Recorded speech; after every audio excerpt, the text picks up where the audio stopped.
kuva Perezida Tshisekedi yaje ku butegetsi tariki 20 z'ukwa mbere 2019 biciye mwese nkuko mubizi muri arrangement yagiranye na Perezida wa kera Kabila. Igihugu cya Kongo kugeza ubu ngubu kiri mu kaga gakomeye cyane, haba ku rwego rwa politike, haba ku rwego rw'umutekano, haba ku rwego rwa ekonomi nangwa ku rwego rwa social. Abaturage Kinshasa bamerewe nabi, ibiciro byarazamutse, akazi ntako, ibibazo birakomeye cyane, kandi ni igihugu kinini cyane kingana n'Ububiligi inshuro 80. Ni igihugu gifite kilometre kare miliyoni 2 n'ibihumbi 345,410. Urumva ni igihugu kinini cyane gifite intara 26, gifite umutungo kamere mwinshi, ariko kikaba kiri mu kaga karenze cyane bitewe n'imiyoborere mibi nkuko mbivuze, haba mu rwego rwa politike, umutekano, ubukungu nangwa mu buzima n'imibereho myiza y'abaturage. Ubu urugamba ruri hariya mu burasirazuba bwa Kongo, ubwo M23 ihanganyemo na leta ya Tshisekedi, ni ingaruka z'uko Kabila yanze kubahiriza amasezerano yasinye n'ingabo za CNDP tariki 23 z'ukwa gatatu mu 2009. Icyo gihe basabaga ko habaho gahunda yo gucyura impunzi. Icyo kintu cyari cya mbere.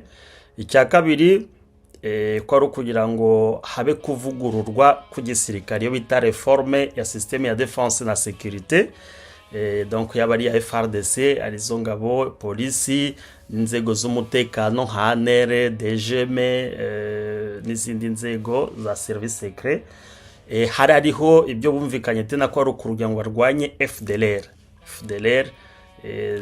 kontu zari zimaze kwiyubaka icyo gihe bikomeye cyane kuva muri 2000 kugeza nyuma 2009, amaze imyaka 9 biyubatse, bafite etat-major rya no hino, bafite amashuri ya gisirikare, ariko bahungabanya umutekano mu rwego rukomeye cyane. Ngira ngo abazi nkariya muri park ya Virunga hitwa Busendo, ukuntu interamwe y'umudamu witwa Chantal yari yarazengereje abantu mu kariya karere, tutavuze nka za Kinyamuyaga, hitwa za Kirama, hitwa za Kasehe, yaba hara muri Sud Lubero, za Mbwavinywa, Kaziki. Urumva rero iyo programme kugira ngo CNDP yumvikane na leta kubagombye kurwanya uwo mutwe cyari ikintu cyiza cyane kugira ngo bayirandure burundu. Ikindi bari bumvikanye ko ari kugira ngo ashireho gahunda yo kuvugurura ubukungu, cyane cyane mu birebana n'amabuye y'agaciro, no gushyiraho systeme ya federalisme. Alors leta ya Kabila ntiyabashije kubishyira mu bikorwa. Kutabishyira mu bikorwa rero, ibi ni byatumye igice kimwe cy'ingabo za CNDP zari zimaze kwivanga n'iza leta kuva 2009, zihuriza hamwe kurema umutwe wiswe nyine M23, bangona amasezerano ya 23, cyo cyari mu 2012. Bateye ingabo za leta bageraho bigarurira n'ikigo cya gisirikare kinini cya Rumangabo n'umujyi wa Goma, bawinjiramo mu gihe gito. Nyuma niho baje kuvamo bitewe na pression ya communauté internationale, basubira inyuma babisabwe n'amahanga, bamaze kubizeza ko Kabila yemeye gushyira amasezerano mu bikorwa. Ubwo Kabila rero aho kugira ngo abishyire mu bikorwa ibyo yemeye, yahisemo kuzana ingabo ziswe brigade ya FIB, yari igizwe n'ingabo z'Abatanzania, Afrika y'Epfo na Malawi. Bateye M23 nuko yo yirinda kurasana nabo. Ubwo rero nibwo bamwe muri abo barwanyi M23 bamwe bahungiye bitsinda muri Uganda. Iryo tsinda ryari riyobowe na Fande Sultani Makenga na Perezida Bisimwa. Abandi bahungiye mu Rwanda, bo bari bayobowe na Jean Marie Runiga na Afande Bodo. Alors kuva mu kwezi kwa mbere kwa 2017, abarwanyi ba M23 bari bayobowe na Makenga bavuye mu Buganda bashinga ibirindiro byabo mu ishyamba hariya muri pariki ya Virunga muri Sabyinyo. Leta ya Kabila yagerageje kubateraho ibitero by'indege igihe kirekire kugeza naho indege ebyiri za helicopter zahanutse. Ngira ngo amafoto mugeze muyabona, izo ndege zari zigiye kubarasa nuko zikora crash ara mu ishyamba muri pariki ya Virunga zigwa aho ngaho. Bigeze mu 2019 Tshisekedi amaze kugera ku butegetsi yagerageje gukomeza ibiganiro n'abayobozi ba M23. Abatumira Kinshasa nyuma y'amezi 14 barindiye ibyo yabasezeranije, barabibuze, byarushijeho kubangamira M23, nuko itangira ibikorwa byayo byo gusaba gushyira mu bikorwa kwayo masezerano yari yarasinywe na CNDP mu 2009. Nibwo Tshisekedi rero yaje gushyiraho état de siège. État de siège yashyizeho mu kwezi kwa gatanu mu 2021 muri Nord Kivu na Ituri. Akuraho abayobozi ba gisivile, ashyiraho abayobozi ba gisirikari kuva kuri province, haba kuri territoire, haba kuri mairie no makomine, no hose akuraho ubutegetsi bwa gisivile, ashyiraho ubutegetsi bwa gisirikari. Mu bitekerezo bye azi ko ari byo bimushoboza kugira ngo ahangane na M23. Alors umuryango wa Afrika y'Uburasirazuba bita EAC wagerageje gushaka uko ishoboye kose kugira ngo amahoro agaruke, barebe ingamba zatuma amahoro, ariko byarananiranye kuko cyambere M23 Tshisekedi yanze ko itumirwa mu biganiro byari byateganijwe i Nairobi. Yahise utangaza nk'umutwe w'iterabwoba, n'abateroriste ntibashobora kubatumira. Icya kabiri, habaye kwitana ba mwana hagati ya M23 na FARDC ku kudashyira mu bikorwa agahenge. Igihe cyose bumvikanaga ko haba ceasefire, leta yafataga indege kagenda ikabarasa bakava mu rindo byabo nabakwa oblige kwirwanaho. Ubwo rero ako gahenge ntikigeze kajya mu bikorwa.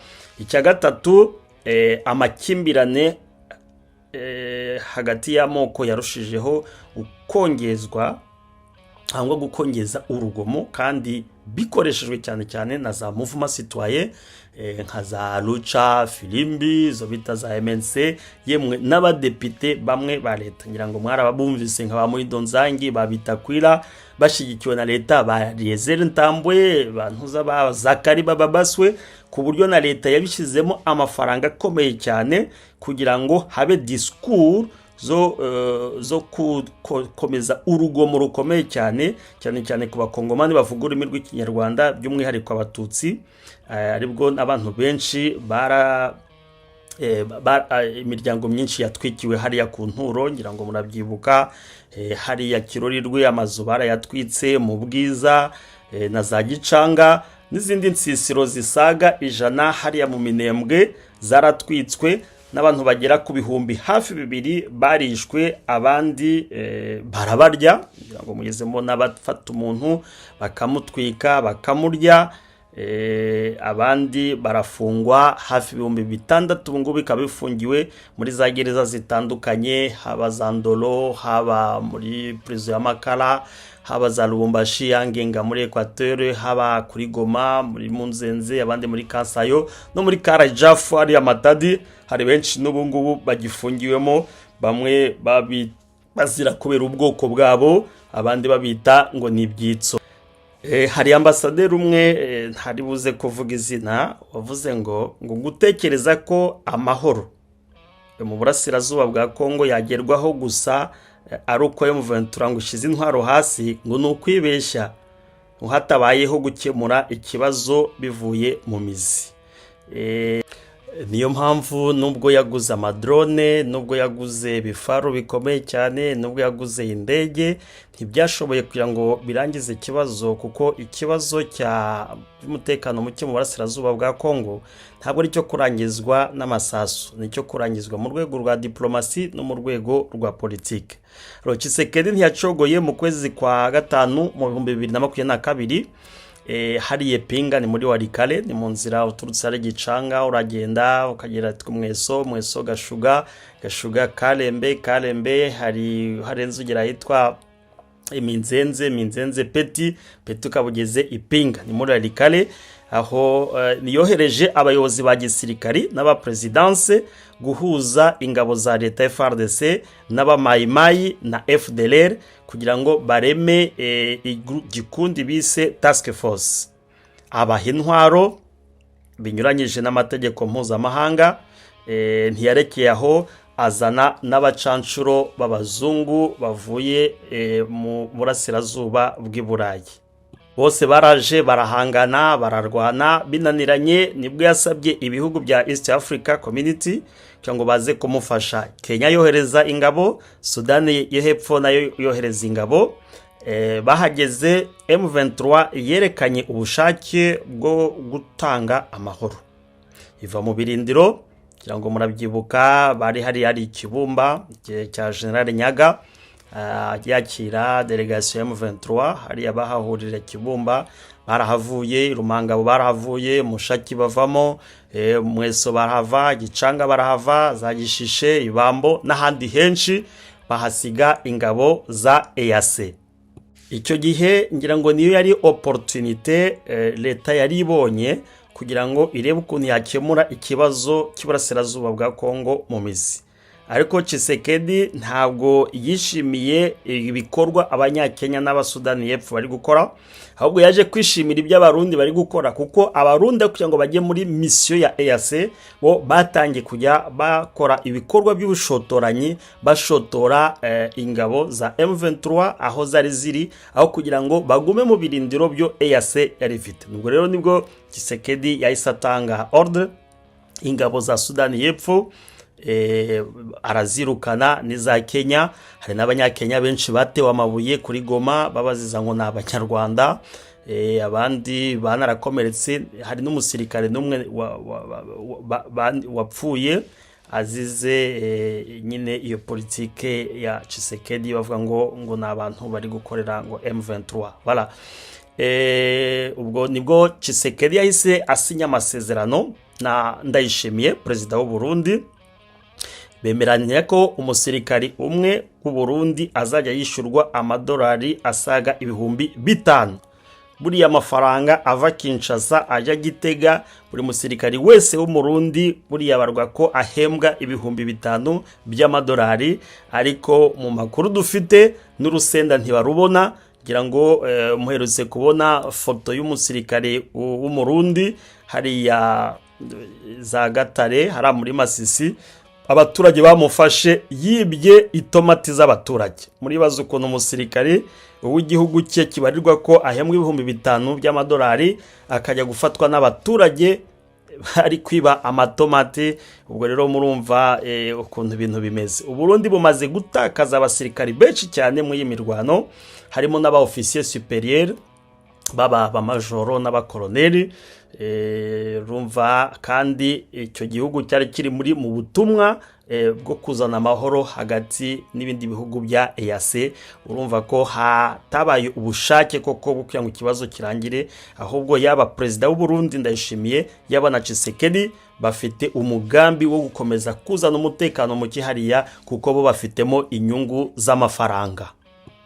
Muri geopolitike rero y'akarere ngira ngo hari mu perezida wo mu karere nibuka neza ni perezida wa Tanzania Madame Samia Suluhu, yaravuze ngo DRC, yavuze mu Kiswahili ngo DRC ni nchi kubwa, ni soko kubwa, kwa hiyo kila mtu wala kila nchi inatoboa njia zake ili tufike kule. Ngo Kongo ni igihugu kinini kandi ngo ni soko rinini cyane, ngo kubw'ibyo buri muntu ngo nangwa buri gihugu ngo kirimo gitobora inzira kugira ngo nacyo kigereyo. Urumva ko abaza gufasha leta ya Kinshasa ntabwo baba baje kugira ngo bafasha abaturage babazanira amahoro, kuko ntibanabishoboye, ahubwo baba baje kwishakira ngo amasoko. Ibi ni presidente wa Tanzania, Samia wabivuze. Ngira ngo ikiganiro gishobora kuba kiri no kuri za YouTube hirya no hino muzagishake, ngo DRC ni nchi kubwa na ni soko kubwa. Kuri bo ni isoko, niba bibereyeyo urumva bibereye mu isoko nyine, ntabwo bari ku rugamba. Kubura umutekano muke mwa karere byazanye ibibazo paselema ku bakongomani ariko no ku bihugu by'abaturanyi. Muzi neza ko nka Uganda ihahirana burya nabari abaturage bahari Beni, igahahirana n'abaturage b'Ibutembo, igahahirana n'abaturage ba Ituri. U Rwanda ngira ngo burabizi cyane ko ruhahirana n'abaturage b'Ibukavu, rugahahirana inanasi n'amatunda n'abaturage bo kwijwi. Igahahirana abantu ba Gisenyi ukuntu bahirana na Goma, na Masisi na Rucuro na Warikare na Nyiragongo. Abarundi ukuntu bahahirana n'Ibuvira, abatanzania nabo bagahahirana na haraza Karemi. Ubwo urumva ko umutekano muke mu karere ntabwo uzana ingaruka gusa kuri Kongo, ahubwo uzana n'ingaruka ku bihugu by'ibituranyi.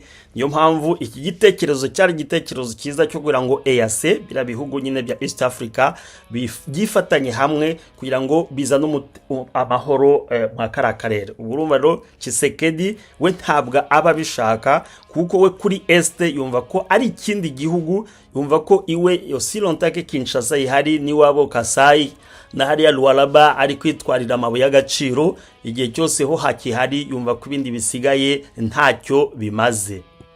Ibyo rero iyo habaye ubwo buhahirane, kubera Kongo idafite abayobozi bazi ko negosiye zo bita contrat bilaterale, ugasanga babwira abaturage ko ngo ibyo bihugu ngo biri gusahura Kongo, kuko mu burasirazuba bwa Kongo bisa ko ikintu cyose kiza kijya hanze, kuko mu burasirazuba bwa Kongo ikintu cyose kijya hanze mu kindi gihugu nako kigomba guca mu bindi bihugu, kuko Kongo mu burasirazuba ntabwo igeze kuri Ocean Indien. Bisaba swati uce muri Tanzania, uce Burundi, uce mu Rwanda, nangwa uce muri Uganda ukajya ahubwo no muri Kenya kugira ngo ugere ku mazi. Alors none kubera leta rero idakora, bigatuma abaturage bikoranira n'ibihugu by'abaturanyi, kuko hari nk'umuturage uvuga ati taxe hara kuri Goma, urebye amataxe leta ya Kinshasa yishyuza abantu ba Bukavu na Goma, hari n'amataxe Goma na Bukavu bishyura, nangwa hari Butembo na Beni, nangwa Ituri, ayo za Matadi, za Bandundu, Equateur batishyura kubera kunaniza abantu ba Este ikihe cyose izakomeza kuba idepanda na Kinshasa, ntabwo burasirazuba bwa Kongo buzagira amahoro, kuko ayo mahoro abatayabashakira bambere ni leta ya Kinshasa. Kubu petrole ukuntu bayitaxa muri Goma ni Bukavu, ntabwo ariko bayitaxa meme ni Kinshasa. Usanga taxe ihenze cyane ku bantu bigoma ni Bukavu na Kisangani na Ituri kurusha kuba uko bayitaxa Kinshasa. Ibi byose rero meme kuri za minere niko bimeze. Taxe zishyurwa rakasumbalesa kuri minere zivara muri za Lualaba bazitwara za Afrika y'Epfo no muri Zambia, bitandukanye nuko bataxa minere iva Bukavu nivara kuri Goma. Ni wasaba amafaranga menshi. Niyo rero usanga abakomersa bavuga ati iki gihugu turi kugikorera ariko kigateza, ariko babigeza ku bihugu by'abaturanyi bakabafacilita, bakabahereza bakabereza inzira zoroshe cyane kugira ngo ubucuruzi bwabo bworohe. Ugasanga rero aba operateur économique baprefera gukora n'ibihugu by'abaturanyi kurusha uko bakorana n'igihugu cya Kongo, kuko administration yarapfuye, ruswa yishe kira gihugu, imiyoborere mibi, gukandamizwa, habamo n'ivangura ryamo. Ibaze ujya kora n'umuntu umutaxateur, niba ari umuntu uvuye mu yindi province akavuga ati umuntu no Kivu, agasa nka akizemo n'ibintu by'ivangura ry'amoko kugira ngo gusaba umusoro mwinshi utanakwiriye. Ibyo rero ugasanga Kinshasa irabi-instrumentaliza ngo ibihugu by'abaturanyi ngo bikora pillage, alors que ari ikibazo cya systeme ya ntuza y'imisoro itari bien canalisé mu gihugu, bituma aba operateur économique bagira ibibazo by'ubucuruzi bwabo bagaprofita kugira ngo bakorane n'ibihugu by'abaturanyi.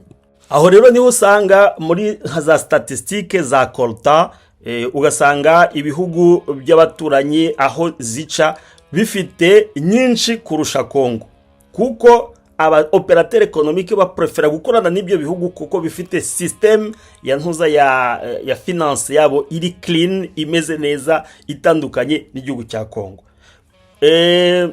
Kuko nta comptoir nimwe muri Kongo ifite igirirwa ikizere n'amasoko mpuzamahanga, bigatuma rero umucuruzi ajana zahabuye cyangwa koltaye aho azagurisha bimworoheye.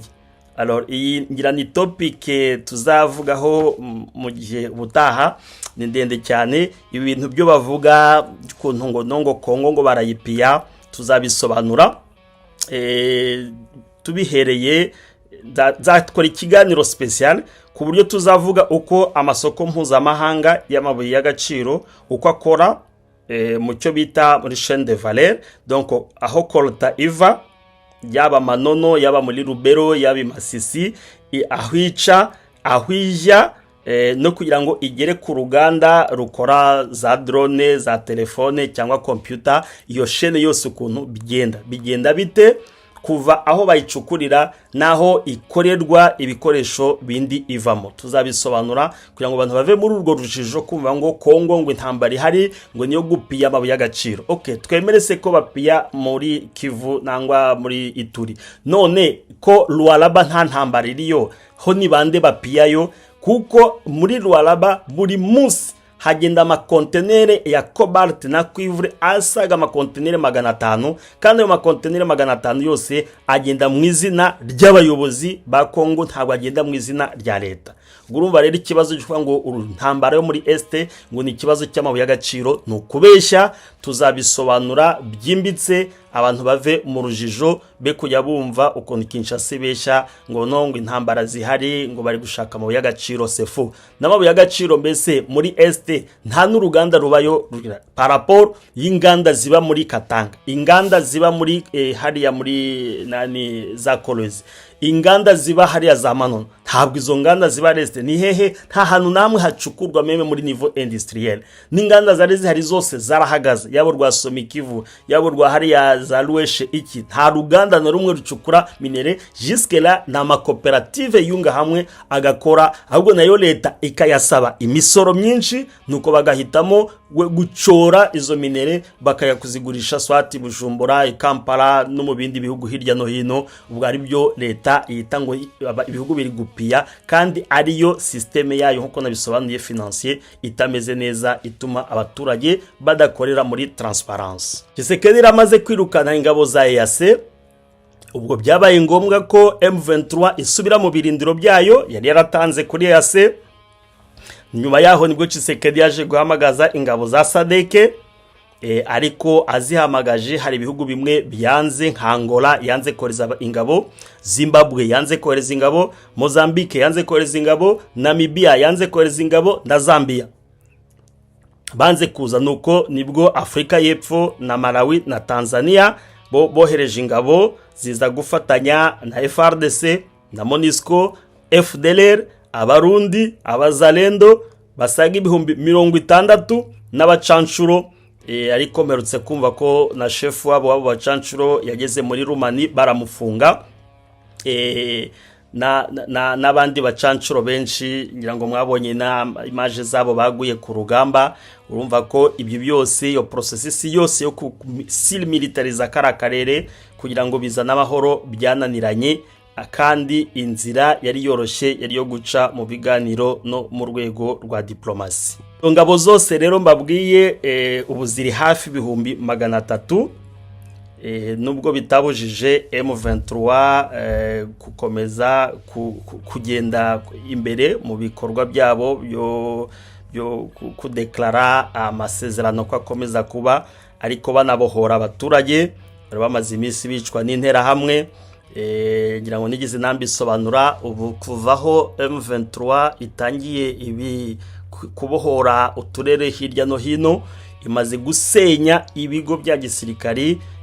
Mbere byari 35, ariko bamaze kongera ibindi muri Masisi, ubwo bangiye ibindi 5, maze gusenya ibigo 40, bamaze gusenya eka na position zari zirimo FDLR kuva muri 94. Nibwo bwa mbere nta operation nimwe yari yigeze ikorwa kugira ngo ikibazo kinera hamwe bazibe neutralize mu karakarere. ubwo rero murumva ko ayo masezerano nubwo leta yanze kuyashyira mu bikorwa, MONUSCO yanze kugira ngo yashyire mu bikorwa, kuko nabo byayizanye ko ari kugira ngo izane amahoro, irwanye imitwe yitwaje intwaro. Ibyo rero ntibabigezeho. Urumva M23 imaze kubohora teritwari presque yose ya Rucuro, igizwe n'amasheferi abiri, ariyo ifite sheferi ya Bwisha, ifite groupement 7.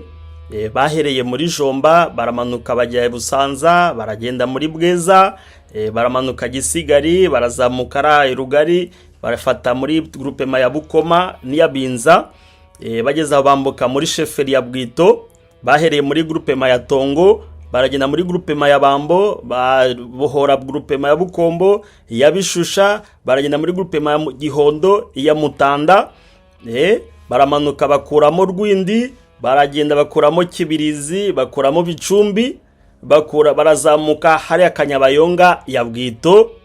Ubwo bamwe bageza aho Kanyabayonga ya Bwito, uko niko abandi bari muri Masisi, bahera muri sheferi ya Bashari, mu karere ka Bashari Mokoto, bakurikizaho Bashari Kaembe, baba binjiye muri sheferi ya Bahunde, mu karere ka Muvunyi Kababu, abandi bajya muri Muvunyi ya Matanda, abandi bakubita Kamuronsa, abandi bajya muri Muvunyi Kibabi, ayo na groupement yose agize hariya, abandi bajya muri Muvunyi Shanga, abandi bambuka muri za Bufamando, abandi bazamuka muri sheferi ya Gatoyi, bahera mu karere ka Bufamando ya kabiri, muri Kibabi ya kabiri, abandi bajya muri Nyalipe, abandi bajya muri Nyamaboko ya kabiri, abandi muri Rwindi. Hari ntubigitiranye na Rwindi, hari Rwindi aho ni muri Rucuru, na Rwindi ni hariya hafi ya za Nyamaboko.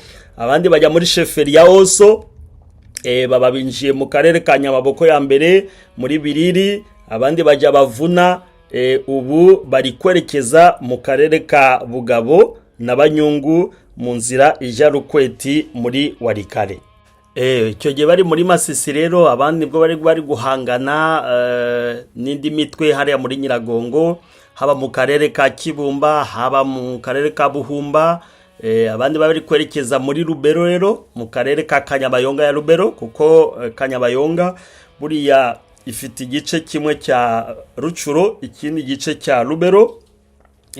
Abandi bamanuka bajya hitwa Burotwa, abandi baramanuka Kayina, barakomeza Kirumba, abandi bamanuka za Ruofu, aho ngaho iri muri direction Ruofu, ubwo Cibumoso wava Ruofu, abandi bazamuka hitwa Kasiki, abandi barazamuka bagera Mbwavinywa, abandi barakomeza hitwa Kanyatsi. Kanyatsi, hari Kanyatsi ebyiri, abantu ntibazigiremo confusion. Hari Kanyatsi y'Inyamitaba ku Adventiste, hakaba na iyi bayita Kanyatsi mu Kindandi, ni hakurya ya Mbwavinywa, ariko ni uri Mbingi ubu hareba nk'inyuma yawe, nangwa abantu bazi Rusamambo. Iyo uri Rusamambo ureba nka este nibwo ureba hitwa Kanyatsi. Doni direction ya hitwa Bunyantenge. Bunyantenge niho harindiriya FDLR kuva 94, habaye dikota zabo zikomeye cyane. Ibi byose bakoraga kuri muhanda usugiye Rubero uza Rucuru, burya hedikota zabo babaga baturutse yahitwa Bunyantenge. Ubwo rero nibwo bagarutse ku muhanda ujya Butembo, ubwo barenga Kirumba bajya hitwa Miyobwe. Yuvuye Miyobwe abandi bamanuka hitwa Muringa, bavuye Muringa bajya Bwatsinge, Bwatsinge baba binjira hitwa Kasehe babanjira hitwa Muhuka binjira hitwa Lukuka bajya ahitwa Cyamasamba, naho ni muri Rubero toujours. Cyamasamba iteganye na hitwa Kahati, uve Kahati ujya Matembe Chulo ubwo kabinjiye Alimbongo. Abantu bumvise gusa Alimbongo, ariko ntabwo bageze Alimbongo gusa, bari bacutuse mu nutwo centre twose mabwiye, za Chulo, za Matembe, za Kahati, za Cyamasamba, za Lukuka, za Muhuka na Kasehe. Ubwo bavuye Alimbongo nibwo binjiye Mambasa. Iyi Mambasa abantu numvise mu biganiro umwe bagira confusion. Mambasa hari Mambasa ya territoire yo muri province orientale, ntabwo ari yo ngiyo. Iyi ni Mambasa na ga centre gakurikira yitwa Alimbongo, ni muri Lubero. Ngira ngo abantu ba iyo confusion bayikureho n'ababisobanuye bavuga ko ni Mambasa, ntabwo ari Mambasa yo muri province orientale, ni Mambasa yo muri Lubero ikurikiranye hariya na Alimbongo. Abandi nibwo rero bari mu nzira ya Nyamirima, kuko niho bari barahagarikiye liberation yabo. Ubwo barakomeza Nyamirima, abandi bamanuka Buganza, abandi baragenda yitwa Nyaruhange, babageze Ishasha bamwe binjira Kase, nibwo abandi binjiye Nyakakoma, abandi bambuka ahitwa Kamandi hakurya y'amazi kugira ngo bahuze n'izindi ngabo zari ziri muri Lubero. Abandi nibwo bamanukaga rero Mweso, uriyo ni kuri Front Nord, barakomeza Gashuga, Kalembe, abandi babageze Malemo, abandi binjira Minzenze, abandi binjira Pinga, Petinako, abandi bafata Mera, nibwo binjiye muri Pinga. Izo zose zari nzira kugira ngo bahangane n'iyi mitwe yitwaje intwaro yari yarazungereje abaturage bikabije cyane. Ubu ngubo abaturage bo muri utu turere twose mbabwiye bakaba bafite amahoro asesuye. Ubwo rero hari bamwe bakomeje kutubaza ati se kuki bari baratetse Masisi centre bakagenda bakazunguruka iyo hirya, ati kuki bareka imijyi ikomeye cyane. Oya, ibyo bindabasobanura nk'umusesenguzi mu byerekeranye na defense. Bakaba ati kuki baje kuyinjiramo nyuma muri strategie ya defense mu byo bita plan de guerre. Ntabwo iyo uhangana n'umwanzi umusigira acyo bita ubuhumekero kugira ngo abone aho yiregrupira, kugira ngo namara kuhuzuza kwa amaze ahantu ahumeke yakumva ko hafitiye amahoro, yamaze ahazana umubare wose ashaka kugira ngo baruhuke bagirute, nibwo rero ukora strategie yo kumutera bigize muri surprise, noneho ukahamutsindira ukahungukira byinshi.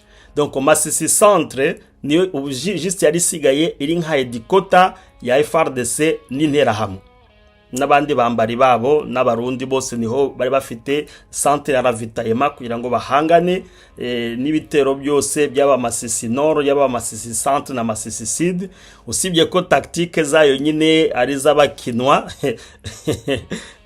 bibagiye ko Masisi centre igizwe, ntago waba Masisi centre udafite controle y'umusozi wa Gahongore, ntago waba Masisi centre udafite controle yitwa Busakirwa, ntago waba Masisi centre udafite controle ya Shebiyanja, ntago waba Masisi centre udafite Kaniro ngo uyo Masisi centre uyirimo. Urumva ntabwo twatanga ibisobanuro byinshi cyane, ariko ngira ngo kubabajije icyo kibazo mwumve ko FARDC imbaraga zayo strategically ni nto cyane ku buryo ibyerekanye ko barabaye muri Masisi centre utu turere tundi babwiye batadukontora, kuko niho mu misozi miremire urumva Masisi centre yari vulnerable. Alors niyo mpamvu Kaniro na Gahongore bimaze kubohorwa byatumye Rusheberi na Gatare byihuta, kuko uri Masisi centre ako kanya umaze kumva ko Rusheberi na Gatare tayari bivuyemo, wewe icyo gukora nicyo bita kabuno mpamaguru, nta kindi kabisa. Alors uru rugamba ndababwiye ko ruyobowe n'abastratege bakomeye cyane, rurimo ubwenge bwinshi ku bantu bazi ibintu bya strategie ya defense na sécurité. Urabona ko ahantu hose bagiye babohora, habaza Kanyabayonga, haba uko Masisi centre byagenze, uko Rubaya byagenze, uko nandi ma centre akomeye cyane byagiye bikoreshwamo ubwenge bukomeye cyane, byerekana ko uru rugamba ni simusiga pe, ni urugamba koko ruje gutanga amahoro asesuye hariya mu burasirazuba bwa Kongo. FARDC nubwo yazana ingabo zahe, biragoye kuba batsinda ingabo za M23. Ibyo mbivuze nka expert atari nk'umufanatike, nubwo tutajya muri details zo kubisobanura cyane, ariko nubwo FARDC bisubiyemo yazana ingabo ziturutse mu bihugu byahe na strategie yabo ya defense bafite, biragoye kuba batsinda ingabo za M23. En tout cas biragoye. Nongeye mbisubiyemo ko biragoye, kuko igitandukanya FARDC na M23 ni ibikorwa by'ubwenge. Bose n'abasirikari, b'amashuri biga bose n'amashuri amwe, ariko ubwenge buri muri tactique na strategie ikoresha mu gufata nangwa mu kubohora uturere dutandukanye, kandi cyane katubohora avec zero mort, nta baturage bapfuye, nta n'ingabo bahazimirije. Urumva abari ni ibintu by'ubwenge tutajya mu gusobanura hano, kuko ntabwo turi kwigisha amashuri y'ibya gisirikare, ahubwo no gusobanura rugamba imbaraga zirimo, kwerekana ko Tshisekedi aramutse adashatse inzira diplomasi n'inzira ya politike, kuvuga ngo gukoresha urusasu, gukoresha strategie militaire rugamba ntabwo nabuke ashobora kuzarutsinda, kuko M23 ifite inshuro zisaga 100 muri strategie yo kurusha ingabo za FARDC n'iz'abarundi n'iz'aba SADC bose biyunze hamwe. Strategie yabo ntabwo ihuriye na gatoya n'ububasha M23 ifite. Buri rugamba rwa M23 rugira ubwenge bwihariye. Uko Bunagana yafashwe siko Rumangabo yafashwe, uko Kanyabayonga yafashwe siko Rubaya yafashwe, uko Masisi centre yafashwe siko Goma izafatwa. aha abandani ntibajya baba ngo na Goma bikalire, ubuhanga boshiye ni bulyali, buli mundu akakole icyakabyo ekingariria kandi obuli obongo bukali. Ibyo ngibyo ngira ngo ndavuze ngo Goma ni kwishura kuzafatwa, yabago ono mugani wo mu Kindandi uvuga ngo ibintu byose ngo bikomeye buri wese agomba gukora cyane no kwitonda kugira ngo atsinde ibibazo bihari. Ntago byoroshye kuri FARDC kugira ngo umujyi wa Goma bazawugumane tena igihe kirekire, biragoye, kuko Goma icyari kirinze ni Masisi centre, icyari kirinze burya ni Lubero, icyari kirinze ni Rucuru. Urumva rero ko niba aya matena na Nyiragongo, niba zo territoire enye zose, donc Masisi, Lubero, Rucuru na Nyiragongo, ubwo nizo twavuga ko zegere hafi ya Goma, izo territoire zose niba zimaze kuba sous control, urumva ko Goma buri yaragiye kera cyane. Biragoye rero ko bamaramo tena indi minsi myinshi bakiri muri Goma, kuko sere ravitaillement ubu Goma isigaranye ni Beni gusa. Ibeni nayo ni par avion, na Walikale centre ni par avion, kandi Walikale kuba umaze gufunga Masisi centre, umaze gufunga inzira ya Ntunza ya Pinga, umaze gufunga inzira ya Lubero, inzira ya Rucuru yafunzwe kuva kera, ubwo Goma yo byararangiye, ni question de temps. Muri strategie ya défense ya sécurité buriya Goma yabaye tombe kera.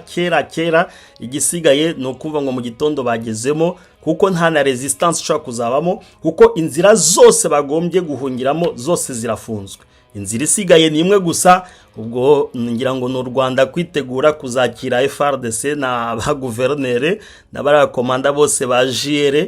Antuka niyo nzira isigaye, kuko nzira ya Bukavu kubera nzira Minova ifunze, igisigaye nta mazi gusa, nta mazi asigaye no kwambuka Igisenyi, naho izindi nzira zose zo kugira basubira inyuma bajye Walikale, bajye Masisi, bajye Lubero ntibishoboka.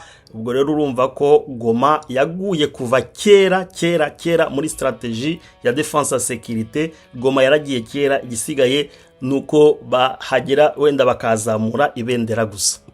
Alors Masisi centre gufatwa kwayo byatumye uturere tundi twose turi hafi yayo tuba natwo tumwe twanikuyemo, usibye nka Gatare na Gashebere habereye imirwano, ariko buriya nka Buguri ubwo nayo yahise yikuramo.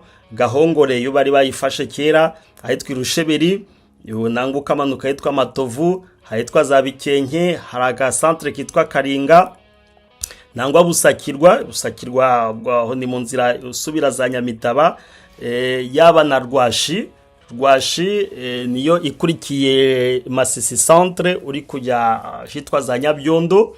Hari n'inzira uhazamukira ugana za Bwambariro ya za Mahanga, hari ahitwa za Bugabo, zose zahise zikuramo za Miyanja, za Shebiyanja, ahitwa za Bavuna, za Busihe, za Mitando, za Misego, ubwo tayari donc ahitwa Gasura kwambuka hakurya y'umusozi wa Rushoga, za Cyangonga, za Nyangwe, za Mitando, za Mutiri. Urumva utu turere twose M23 yahise itwinjiramo kubera Masisi centre yahise ivamo. Urumva rero tuturere twose rero dutumye ko tumye M23 ifunga inzira zose zo FDLR na APCLS baboneragamo ibikoresho, kuko barafite dikota zabo haranya Byondo, nahitwa Bwambariro, ahitwa za Burora na Rukweti. Ubwo rero utu du centre twose mbabwiye inzira zose ubu zirafunze. Nuvuga ngo niba Janvier Karayire wa APCLS nabo yari kumwe n'aba ba FDLR bari muri ako karere, inzira nimwe basigaranye niyo gukomeza inzira Rukweti bajya Walikale centre, ariko ngira ngo bizaba bibagoye cyane kuko ni inzira ifite nta muhanda, n'utuyira twishyamba, bizabagora kugira ngo bagere kure. Anariyo nzira yo kurangiza ikibazo kinera hamwe, ngira ngo gisigaje iminsi yo kubarwa kirangire mu karere kuva 94 amahoro, abaturage bakareba ko bakongera guhumeka kabiri. Alors Masisi centre ihuriyeho imihanda iturutse mu turere twose tumbabwiye, n'amvo bahita centre kuko hari imihanda. Nuvuga ngo uvuye za Kaniro wamanuka, uvuye za Bwambariro wamanuka, uvuye Nyabyondo waza, uvuye Gasheberi waza, uvuye Bavuna wamanuka, uvuye Gahongore wamanuka Masisi. Niyo mvo bahita ni Masisi centre. Nuvuga ngo ihuriweho ni bifurcation ihuriweho n'imihanda iturutse mu turere two hirya no hino. Urebye neza nyuma y'aya materitware yose kuba controle na M23, abantu gishobora no kuba tariske yo kuva ko ibi byose bitumye ubutegetsi bwa Tshisekedi bugiye kugira iherezo. Hari abantu bavuga ati no rugamba ntabwo ruzaba nka FDL ngo rwari guse cyane, mbwe ko FDL nta kintu na gike burya yigeze ikora. Urugamba FDL yarwanye ni Kisangani gusa kuri aeroport, ni Goma hariya kuri aeroport no mu kigo cya Rumangabo. Ahandi hanavuga habaye imirwano mike ni hariya Uvira, nangwa Kalemi gato, ariko za Lubumbashi, za Kasai, za Hehe. Urundi rugamba rwabereye Gisekenge kuri entre ya Kinshasa, nirwo rugamba rwa mbere rubaye village par village. Bango kuva Bunagana ukamanuka Cengerero kwa rukurwana, ukagenda Burayi, ukagenda Rucuru centre, ukazamuka nta Mugenga, ukagenda Zagako, Karengera, Itongo urwana, ukazamuka za Murimbo urwana, ukamanuka Bukombo urwana, Ibambo, Gishishe. Nibwo bwa mbere habaye revolution irwana urugamba mu buryo nkaburiye. Nuvuga ngo izi territoire zose ni bamaze kuzifata na Goma ifashwe, ubutegetsi bwa Tshisekedi buzaba bubaye mu marembera ikomeye cyane, kuko urebye imbaraga M23 ifite na AFC biri kumwe, kuva za Kalemi ukagenda Uvira, ukazi Bukavu, ukagenda Kindu, ukaza Goma, ukagenda Butembo, ukajya Beni, Bunya, Kisangani, Isiro na Zabuta no muri Kinshasa. Hanyuma ugashyiraho imbaraga ubu ngubu za FCC, aricyo cyama cya Kabila, zivanze na ensemble ya Moise Katumbi, kuko nabo bamaze kwiyunga hamwe kugira ngo mu rwego rwa politike batangira bategure guhasha Tshisekedi kubyerekeranye byavuze guhindura itegeko nshinga. Noneho ukongeraho imbaraga za Eglise Catholique. Eglise Catholique ubu iri gushyiraho pression ikomeye cyane iri gukorwa na Cardinal Ambongo ariwe musenyeri ariwe Cardinal wa Eglise Catholique muri Congo yose, akaba afatanije n'uwitwa Monseigneur Fulgence Muteba, uyu ni archevêque wa Lubumbashi. Lubumbashi ni archidiocese ikomeye cyane inakize muri archidiocese zose 6 za Congo, kuko iyobora diocese 7. Archidiocese ya Lubumbashi ni archidiocese ikize kabisa ikomeye cyane. Bafite Muteba plutôt ayobora huza ya nani ya mbere ni archidiocese ya Kalemi Kirungu. Afite diocese ya Ntuza nako diocese ya Kalemi Kirungu, diocese ya Kamina, diocese ya Kilwa Kasenga, diocese ya Kolwezi, diocese ya Kongolo ya Manono ni Sakanya Kipushi. Izi diocese nizo ziri ahantu hari amabuye y'agaciro, ngo abaturage baho, abayobozi baho, muziko abayobozi benshi ari abagatulika. Muteba ayoboye archidiocese ikize, none ukongeraho headquarter ya archidiocese iba Lubumbashi, ariko ikaba yongeraho na territoire yose ya Kambove n'umujyi wa Likasi. Uyu musenyeri rero arakomeye cyane, niwe uherutse guhuza Kabila na Katumbi. Muziko kuvaho Kabila aravuye ku butegetsi na Katumbi batumvikanaga, ariko bamaze kumvikana. Alors kuba ahagurukiye Tshisekedi, Fulgence Muteba hazatuza amwangaje tu. Ibi ndabivuze neza nk'umusesenguzi wa karere, bivuga ngo izi mbaraga Colonel Nanga afite inyuma ya AFC na M23 ko nasobanuye n'ahantu hose bakontrola, ugashyiraho imbaraga za Kabila zihuje n'imbaraga za Katumbi, ukongeraho imbaraga za Eglise Catholique zifite la tete Ambongo na Muteba. Mbabwiye ko ubutegetsi bwa Tshisekedi buri mu marembera, buri gucumbagira, kuko ni riske yishizemo kugira ngo ahindure ibintu bya constitution, ni pressure muriho bizamugora kugira ngo ubutegetsi bwe burambe. Ikindi gahunda ye nyine yatangiye yo guhindura constitution bimuteje n'ibindi bibazo mu muryango we d'abord wa politique, aho abambari be nka Kamere y'ababemba nangwa Bahati Lukwebo na Mboso wari president wa Assemblée Nationale wa kera, nabo bashaka kuzahatanira umwanya wa president mu 2028. Alors ukongeraho kibazo afitanye n'abanyamerika kuba ari kubima iriya corridor ya Lobito. Corridor ya Lobito niki? Corridor ya Lobito ngo nayo ndenda ndabivugaho gato, tuzagira umwanya wo kugira ikiganiro girambuye cyo gusobanura zira corridor 7 za Congo, aho zijya yaba corridor nord, corridor walbise, corridor ya ngo n'inzira Congo icishamo umutungo wayo uya hanze. Alors iyi corridor ya Lobito iva kuri port ya Lobito muri Angola ikagera ku mupaka wa Congo ahitwa Luau.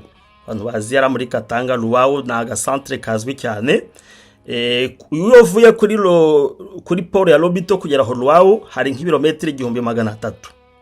Alors ibyo birometero 1300 ubicamo ubuturutse ahitwa Benguela ukagera Wambo. Aha Wambo niho hari headquarter za Savimbi uriya murebere warwanyaga ubutegetsi bwa Ntuza bwa Angola. Ubwo gaca hitwa Biye ukamanuka hitwa Mexico, kuva aho Luau kugera Ndola ku mupaka nawe yo corridor muri Zambia hari ibirometero 450. Mbango ibi nibyo bya Congo. Iyo corridor Lobito igira ibirometero 450, ikaba ifite ibirometero 1300 bya Angola, ikagira ibirometero 800 biciye muri Zambia. Alors iyi corridor ngo nzayivugaho, tuzayiganiraho ikiganiro kihariye, kuko iri mu bibazo bikomeye cyane ubu Tshisekedi ari guhangana nabyo. Funguye parenthèse, Angola kugira ngo irehabilite izi kilometre 1300 wongeyeho ibirometero 200 nyine kugira ngo uve kuri poro ujya kuri depo zaho, ngo ni presque 1500. Angola yakoresheje miliyari 1 n'igice kugira ngo ikore rehabilitation y'izi nzira. Ibirometero 800 babwiye za Zambia bakoresheje miliyoni 800 kugira ngo bakore iyi rehabilitation, ariko ku birometero 450 Tshisekedi ari gusaba abanyamerika miliyari 3 z'amadolari. Ubwo urumva baravuze ati se ubu bujura Angola ikoresheje ibirometero 1500 kuri miliyari 1 n'igice, none ibirometero 450 Tshisekedi ari gusaba miliyari 3 ngo ubwo urumva rero ni entre parenthèses muze ko tuzabisobanura, harimo itiku rikomeye cyane ariko naryo ritazamworohera muri uru rugamba rwiyongeye kwa zira ntambara mvuze afite hejuru. Alors no mu bayobozi ba IDPS barimo nk'aba Kabuya, harimo ba nyina wa Tshisekedi, Madame Kisalu, alors n'umudamu we nabo harimo intambara ikomeye cyane barwanira leadership ya kiriya cyama, ku buryo Tshisekedi ubirebye neza ari mu mazi abira, kuko ntabwo bumvikana bitewe n'ibibazo byo gusahura umutungo w'igihugu, yaba nyina yaba umudamu we nawe na secrétaire général wa IDPS. Urumva no mu cyama harimo intambara ikomeye cyane, utibagiwe ko mu ngabo zimurinda, ngira ngo muherutse kubona ubu ngubu n'abazungu bamurinda, ingabo ziturutse hanze, regima ya 14 na regima ya 15 z'abakomando yazihiritse iruhande kubera impamvu tutashobora kuvugira ahangaha muri ibi biganiro, ariko urumva ko umutekano we d'abord ntabwo umeze neza, ko aragiye gufata ingabo zivuye hanze z'abazungu akaba arizo zimurinda, afite ibibazo mu cyama l'interne, harimo intambara hagati y'umukazana na nyirabukwe. Murumva ni dossier zikomeye cyane, ushiremo intambara mu rwego rwa politike y'icyama, abariyebe baramvuze Mboso, Kamere, Bemba nabo bashaka kugira ngo baziyamamaze, batashaka kumwemera kwa hindura itegeko nshinga, ushireho urugamba rwa Eglise Catholique, ushireho coalition ya Katumbi na Kabila, ushireho urugamba Nanga nawe afite hariya. Ubwo urumva ko ubutegetsi bwa Tshisekedi buri mu mazi abira akomeye cyane, biramugoye pe, kandi biramugoye bitazamworohera muri iyi minsi. Tutibagiwe n'impinduka aherutse gukora mu gisirikare, hahindura chef d'état major n'abakuriye ubutasi, ariko nabo batagira icyo bashobora kumumarira kuko nta experience babifitemo, na niveau ya pression ihari ibarenze bikomeye cyane. Nta experience bafite yaba mu byo kurinda igihugu yaba mu by'umutekano. Urumva rero aho ubu ngubu abasirikari bose biberane mu birombe, n'ubu ministre wa defense ubu ngubu akazi yikorera no kwirirwa afata abasirikari abajyana kurinda ibirombe bya nyina wa president n'iby'umudamu we hara muri Lualaba, hayoborwa na gouverneur Fifi Masuka. Urumva niba ministre w'ingabo ari byo yiberamo, ubwo mba president ari wenyine, isaha iyo ariyo yose ushobora kumva ibintu byazambye mwa kiriya gihugu. Njya gusoza rero ndabati uburasirazuba bwa Kongo ubu ngubu bukeneye solution yihutirwa ikomeye cyane, na solution yihutirwa nta yindi no kugira leta yigenga hariya. Twizere ko M23 iza bifashamo bari abaturage bashakire leta yigenga, kuko igihe cyose leta ya Kinshasa izakomeza kuvuga ngo ufite ubutegetsi hariya mu burasirazuba bwa Kongo, muri ama province kuva Tanganyika ukagenda Sud Kivu, ukagenda Maniema, ugafata Nord Kivu, ugafata Ituri, ugafata Chopo na Hotwele, bari abaturage igihe cyose bazaba ari sous domination ya Kinshasa ntabwo bazigera bagira amahoro. Ngira ngo cyari gihe kugira ngo mu byo M23 ipanga na AFC bashake uburyo haba ubutegetsi bwigenga, kugira ngo aya mahoro bari kuzana, kurangiza ibibazo by'umutekano muke, kurangiza ibibazo bya sous-development. Abaturage ba Est bamaze imyaka n'imyaniko bahangayitse, barebe ko babona agahenge muri iyi minsi. mu bushobozi M23 ifite harimo bwo guha igihugu gishya kugiha forme maze igacyura impunzi. Profita gusuhuza impunzi ziri mu nkambi ya Mahama, zabari ziri muri nkambi ya Kigeme, mu nkambi ya Kiziba, mu nkambi ya Mugombwa, mu nkambi ya Nyabiheke, n'abari muri diaspora bose, bari Burayi, bari muri Amerika, muri Canada, bose bakeneye gutaha, batahe mu gihugu cyabo. Kira gihugu ni igihugu gikize cyane, ni igihugu gitemba amata n'ubuki, usibye ko cyangirijwe na leta yafayarinze idashobora guproteja abaturage bayo, aho kugira ngo ifate ingabo z'igihugu ziforme, none iri gufata ingabo z'amahanga niziri guhereza amafaranga. Ibaza abarundi bari guhembwa 5,000, baraba Rusiya n'abantuza baraba Rume n'abaki bose bari hariya bahembwa 10,000 buri kwezi. Urumva intera hamwe nizari guha amafaranga, ariko abasirikari bose ba leta meme $10 ibaza umusirikari ari kujya kwiba. Ibaze leta yo gutekereza guhereza imbaraga abo hanze ibimya abasirikari b'igihugu, biragoye cyane. Ubwo diaspora yose irategereje kumva ko ishobora gutaha, maze politike yamagana ivangura ry'amoko ikahama kabisa, abantu bakiyumva ko ari muri unité nationale, abantu ntibongere kwiyumvamo ko abanyamasisi, ngo abanyarucuro, ngo abanyaminembwe, ngo abanabahehe. Oya, iyo politiki igomba guhagarara, kuko niyo politiki yazanye akwaga gakomeye cyane. Hari na politiki ya deportation hari y'abakongomani bavuga ikinyarwanda, bakomeza kubatwara mu bihugu byo hanze. Burya n'izindi mbaraga ziri kugabanuka, kuko osilotaka abantu bari kujya hanze bizagera aho ngaho wumva ko muri Kivu nta muntu uvuga ururimi rw'ikinyarwanda ukihaba, bose bibera Canada, bibera Australia, bibera mu mahanga, mu Buraya, bibera mu bihugu byo hanze. Iyo nayo ni politike itari nziza, ngira ngo leta ya AFC yagombye guhagurukira kugira ngo izane umutekano mu karere. Iyi politike ya deportation igahagarara. Ubwo rero si igihe tena cyo gutega amajosi kugira ngo akomeze gutemwa. Oya, nongeye kuvuga ko icyo gihugu gishoboka kubaho, kandi AFC M23 babifitiye ububasha, ko territoire ubu ngubu bafite irahagije no kuba yaba igihugu. Igisigaye no kubimanaginga muri diplomasi, kandi izo nzira nziko bazizi bacamo kugira ngo ibyo bintu bishoboke, kuko hari no mu bindi bihugu byigeze gushoboka. Alors icyo gihugu kizaba gifite imbaraga zikomeye cyane, kuko umutungo uri hariya, hari colta, hari zahabu, hari casterite, hari wolframite, hari ubuhinzi bwose bw'ibishoboka byose, byaba ari ibyo kurya, byaba ari iby'inganda.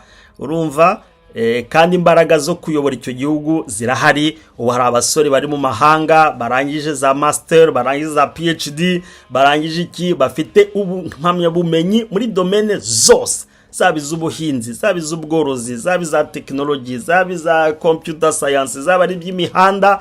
Ubu Kivu ifite diaspora ifite imbaraga zikomeye cyane mu byerekeranye n'ubwenge bwo kuyobora kira gihugu. Ubwo rero mwakoze kudukurikira. Nabwiye ko tsabakorera ikiganiro special yo gusobanurira iby'amabuye y'agaciro hariyo kuntu hakorwa n'ibyerekeranye na zira corridor, kugira ngo ubutaha tuzabareza icyo kiganiro mwumve potentialite kira gihugu gifite, ariko wareba ukuntu abaturage bakennye. Kugira ngo twakoze imibare ifatika uko kira gihugu iri ama province 8 gusamba bwiye, nibura yo yonyine umutungo urimo buri muturage wese uhari yajya hembwa amadolari 5,000 ku kwezi atanakora, mu mafaranga bita nka social. Uko umutungo uhari muri ama province ari ama parike tuzayavuga, minere zose naho ziri n'ukuntu zishobora kuba exploiter, noneho amahanga yonyine akajyaza agashyira entreprise ziri hariya zikora ama telefone, zikora ama computer, bigakorerwa Rubaya, bigakorerwa hari Nyanzare, bigakorerwa mu Minembwe, bigakorerwa hariya Rubero, byose ngo akazi kazabara kenshi cyane, ku buryo meme medevre izagisabwa mu bihugu byo hanze, kuko umutungo uri hariya urarenze cyane. Nuko rero mwakoze kudukurikira.